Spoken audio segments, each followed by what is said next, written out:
Assalamu alaikum wa rahmatullahi wa barakatuh. Topdaki barlı kardeşlerim, Allah salimin mağfireti, bereket olsun. Çoğun günahlar dersimizi başlayımız. 23. çoğun günah. Bugünkü dersimiz 23. çoğun günah. Oğurluk kılış. Euzubillahimineşşeytanirracim. Bismillahirrahmanirrahim. Allah Teala Sürüm Maide'nin 38. ayetinde mındak deydi. Oğurluk kılıcı er ve oğurluk kılıcı ayalının kılmışını cezalap Allah tarafından ibret kılış yüzünün kollarını kesenler. Allah öz emrini işe aşırışta galiptir, hikmet bilen işe uçudur.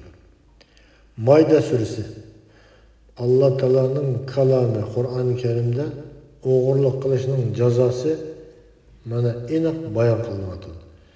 Agar dunyoda islom davlati mavjud deyilsa, o'g'irlik qiluvchi er va o'g'irlik qiluvchi ayol bo'lsin, qanday odam bo'lsin, qat'iy nazar uning qo'lini kesish Allohning amri bu.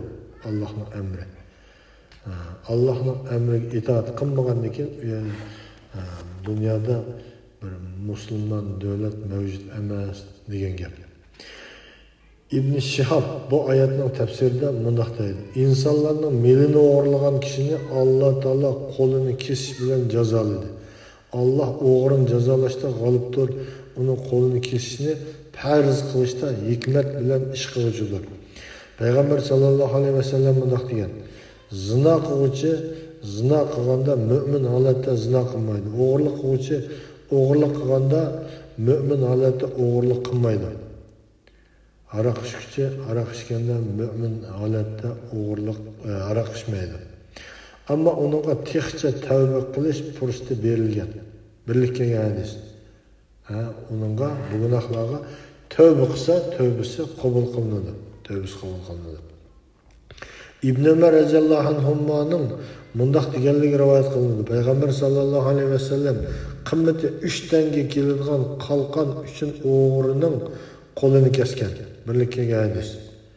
3 tenge keladigan 3 so'mga to'g'ri keladigan o'g'rining qo'lini kesgan.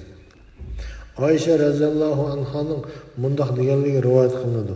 Peygamber sallallahu aleyhi ve sellem eng tövünü bir tillaning 4'ten birinin qimmatiga teng keladigan narsa o'g'irlagan o'g'rining qo'lini kesatdi. Birlikte hadis.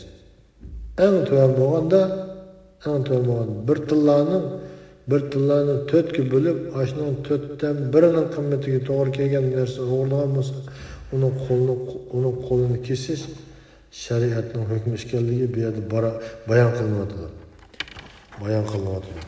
Shuningga shariatning hukmiga diqqat qilishimiz kerak. Yana bir hadisda Peygamber sallallohu alayhi vasallam bir qalqonning qimmatidan to'van narsa o'g'irlagan o'g'rining qo'lini kesishga bo'lmaydi degan İmam Buxoriy, İmam Muslim rivoyat qilgan. Bir qalqon qancha pulga sotilgan bo'lsa, shu mezgilda shuningki qimmatidan to'van qolsa, uni qo'lini kesishga bo'lmaydi. Ayşe radhiyallohu anha bir qalqonning qimmati qanchalik edi deb so'ralganda, bir tillaning 4'ten biriga teng keladi deb javob bergan. Yani hozirgi vaqtimizda buning bahsi aniq bo'lar ekan, hozir bir tilla qancha pul bo'lsa, ashni 4 ga bo'lib, shuni 4'ten biriga o'g'irlagan narsaning qimmati yetmasa, uni qo'lini kesishga bo'lmaydi ekan. Yana bir rivoyatda Peygamber sallallahu aleyhi ve sellem bir tillaning 4'ten birinin qimmatiga teng keladigan narsa o'g'rining qo'lini kesinglar, undan to'g'ri bo'lsa kesmanglar deb aniq ko'rsatgan. İmam Ahmad rivoyat qilgan Albani sahih degan sahih hadis. Shu zamonda bir tillaning 4'ten biri 3 tengega teng keladi. Bir tilla 12 tenge edi. Shu zamonda 12 tengega to'g'ri keladi.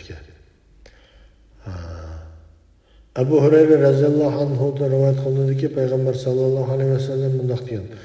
Allah o'g'riga la'nat qilsinki, u bir dobulg'aning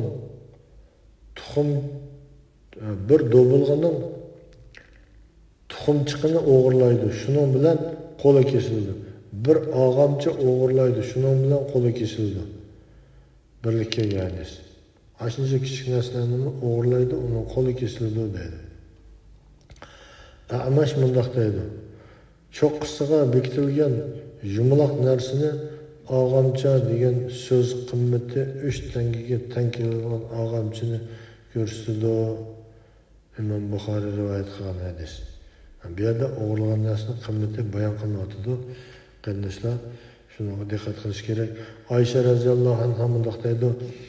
Mahsum qabilasidan bir ayol bor edi. O ayol narsalarni oriyat ilib keyin tenib oladi. Payg'ambar sallallohu alayhi vasallam uning qo'lini kesishga buyurdi. Shuning bilan ayolning tuqqanlari Usama ibn Zaydning yanına kelib shafaatchi bo'lishini talab qildi. Usama ibn Zayd payg'ambar sallallohu alayhi vasallam bilan so'zlashdi. Payg'ambar sallallohu alayhi vasallam uning: "Ey Usama, sen Alloh belgilagan bir jazoning afu qilinishi haqida shafaat tilmoqchimi?" dedi. Ondan o'rnidan turib jamoatga xutba so'zlab, "Sizlardan ilgari o'tgan ummatlar o'z ishida obro'li kishi o'g'irlik qilsa, uni jazolamaganligi, tayanchisi yo'q kambag'al biri o'g'irlik qilsa, uning qo'lini kesganligi uchun halok qilindi. Jinim ilkili bo'lgan Alloh bilan qasamki, Muhammadning qizi Fatima o'g'irlik qilgan taqdirdimi, men uning qo'lini albatta kesatdim" degan. Shunda qilib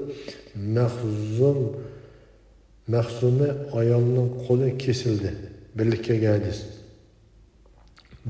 hadis. Shunga qarindoshlar, o'g'irlik qilishning cho'ng gunohlar ekanligini bilib, unga alohida diqqat qilishimiz kerak. O'lmalar o'g'irlagan molni egasiga qaytarib bermaguncha yoki nomrod bo'lib o'g'irlagan narsa qo'lida bo'lmasa, mol egasidan rozilik olmaguncha uning tavbasi unga asqatmaydi degan. To'g'risini Alloh bilguchi, bu o'lmalarningki fikr ekan, ammo Alloh taolo aniq qilib o'g'irning qo'lini kesishga buyurgan. Buning o'lchimini payg'ambar sallallohu alayhi vasallam bir tillaning to'rtdan bir qismining qimmatiga teng keladi, uning tuam bo'lsa kesmanglar deb buyurgan. Shunga qarindoshlar diqqat qilishimiz kerak. Kichkina bir narsaga deb qo'limizga chiqqan narsani yoki ko'zimizga chiroyli ko'ringan narsani kichik bu deb bilvasak, agar uning qimmati shu bir tanganinki bir tillaning to'rtdan bir qismi to'g'ri kelib qolsa, qiyomat kuni buni hisobini berolmaydi. Alloh taolo barliq qarindoshlarga hidoyat qilsin. Darslarimizni manfaatli qilib bersin.